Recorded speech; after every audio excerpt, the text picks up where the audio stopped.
Diduga pengaruh alkohol, pria di Kelungkung ngamuk di rumah pamannya. Pria berinisial IKW harus berurusan dengan pihak kepolisian Polres Kelungkung. Ia dilaporkan oleh pamannya sendiri karena melakukan perusakan di rumahnya yang beralamat di Banjar Tangkas, Desa Gelgel, Kelungkung pada Senin 1 Desember 2025.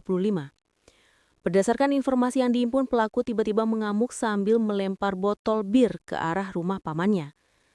Saat itu, IKW diduga dalam kondisi mabuk karena pengaruh alkohol.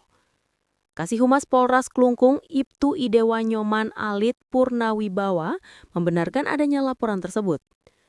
Akibat ulah dari pelaku, korban mengalami kerugian mencapai 2,5 juta rupiah.